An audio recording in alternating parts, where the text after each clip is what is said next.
Hey everybody, Josh Sigurdson, World Alternative Media here, and of course we're joined by author and economic analyst here, Wham, John Sneisen. And as Benjamin Franklin once said, if you are willing to give up a little bit of liberty for a little bit of temporary security, you will get and deserve neither. And what we are currently seeing all over the world is this new push towards not just a cashless system, but that technocratic state where you get followed everywhere you go, the facial recognition technology. And according to the Agence French press in Beijing, their new article, From Ale to Jail, Facial Recognition Catches Criminals at China Beer Festival. And this isn't the only example of what we've been seeing. We're also seeing a vast use of facial recognition by London police. We recently reported on how Australia is using facial recognition passports.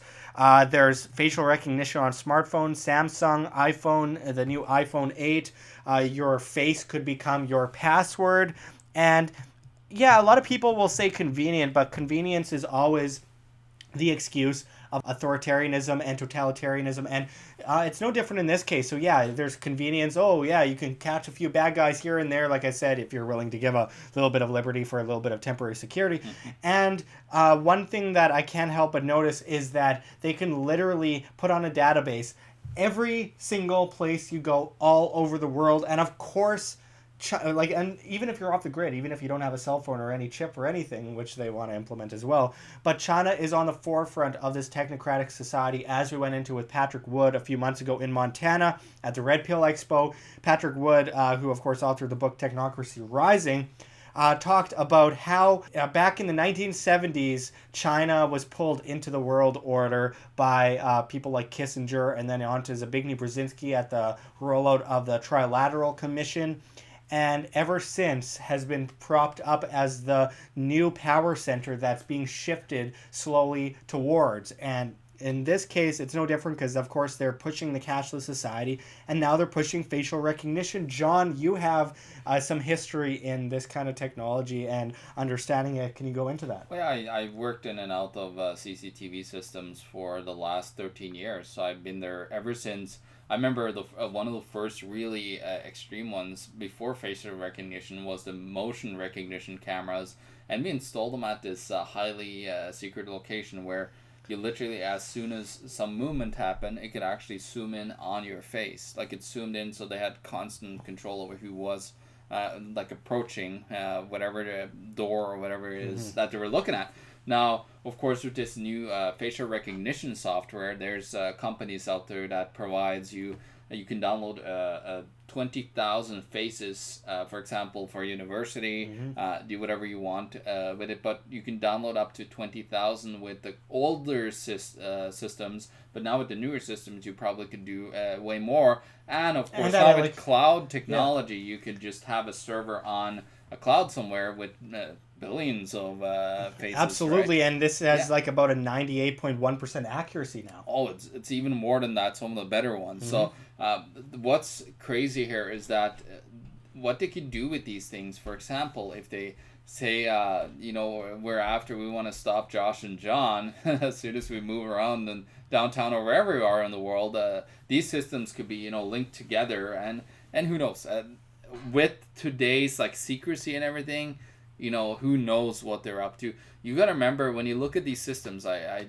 haven't personally installed one, but I have my boss that I work with. He's installed actually a couple of them, and he's telling me he's tested them, and you could see it tracks you every single camera. It'll pop up 95% hit on Josh or John or whoever it is that you want to put or into at the worst system. Bring up 2 or 3 faces and let you compare them. No, actually it just the algorithm automatically compares this. You don't even have to worry about it. It just says 95% hit on John and 93% hit on Josh, 85% hit on John, for example. And then if it's under a certain percentage, it will just ignore it. But this is where we're going with today's technology, and with these new facial recognition cameras, we're looking at the Minority Report kind of theme here.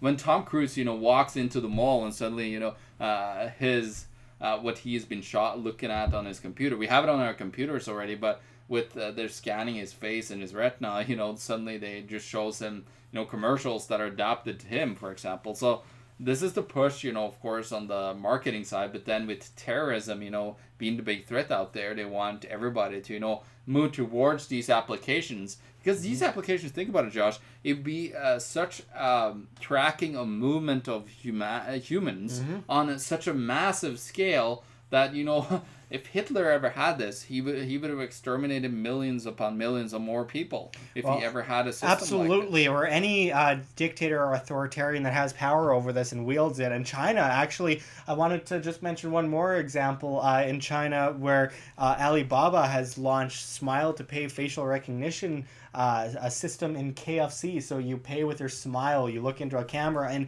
I mean, this is worrisome. It sounds really funny, yeah, ha ha ha. I feel so happy when I smile, Josh. Oh man, this makes the Terminator look tame in the long run with the amount of technology and how it's used.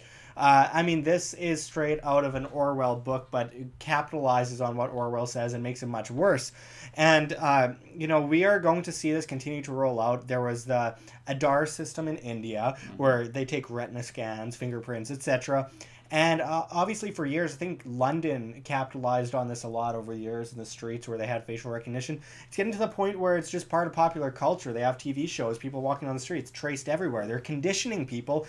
And China is going to rise up on top with a cashless society pushed into the IMF's SDR, and that's centrally planned, by the way. And then on top of that, they'll have this technocratic system where everything is surveilled, everything is tracked, and everyone is on the blockchain, and I'm talking about a centralized blockchain. But Josh, they caught the guy that's been on the run for 10 years. Oh, what a no. fantastic technology this is. In China, of all places. Okay, I won't go there. But, I mean, it's just so insane that people are looking at this as a good thing. And I have to say, people wake up. You are walking into a dragon's den of convenience, and, sooner or later, you're going to get mauled. Well, listen, like seeing from my industry, I work in the voltage industry, and seeing more and more and more people are adapting and installing cameras in their houses because, of course, they're scared about everything.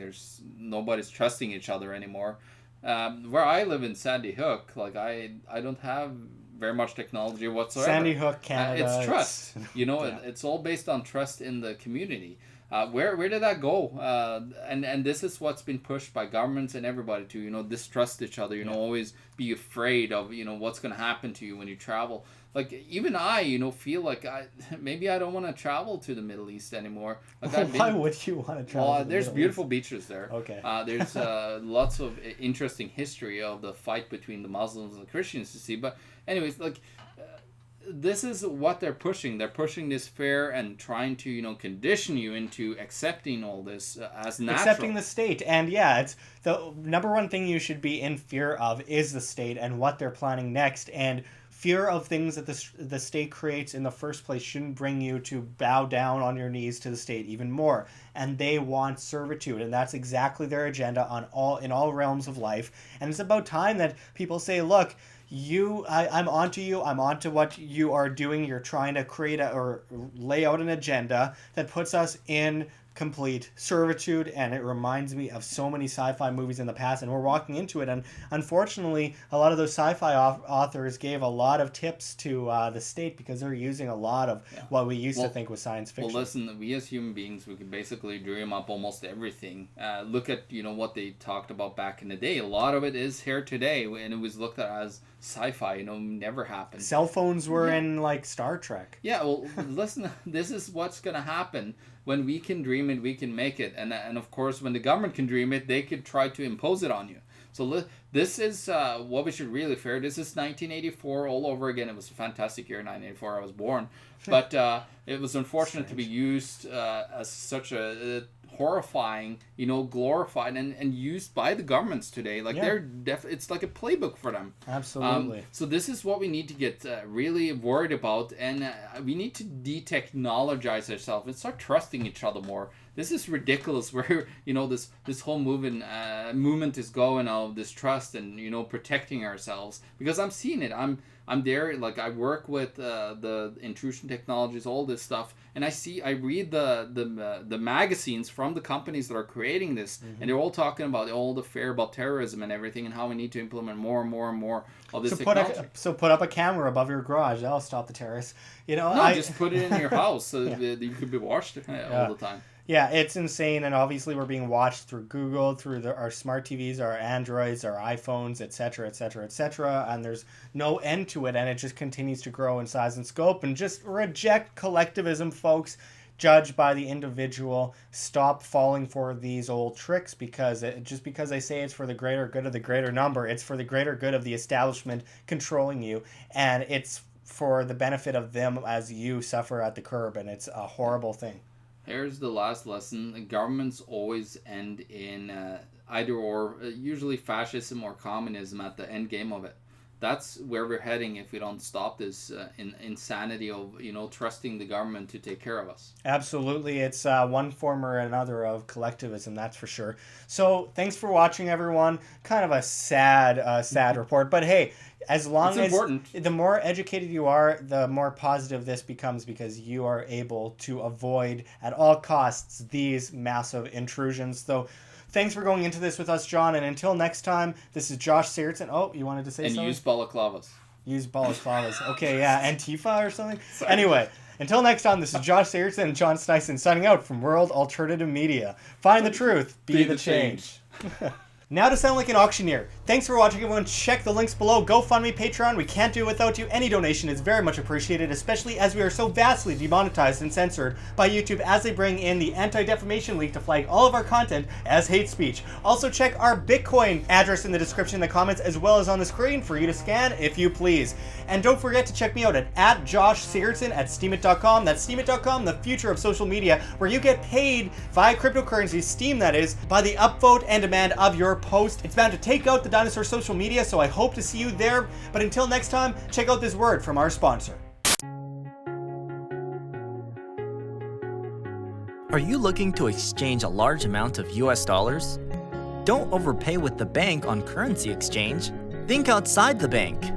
Banks charge unnecessary fees of up to 3%. Truth be told, currency exchange with the bank will cost you hundreds to thousands of dollars. Start saving now. Step 1. Register online. Visit our website and click Get Started. Step 2. Book a transaction. Phone us for a quote and to complete the transaction. We'll need to know which currencies you are converting and how much. Step 3. Transfer of funds. Once you confirm the transaction, we initiate an electronic funds transfer from the account that you choose. Your purchased funds are then transferred back to you in the account that you choose within 1 business day. It's that easy. Start saving hundreds of dollars on currency exchange with CBCE. Sign up online or give us a call today.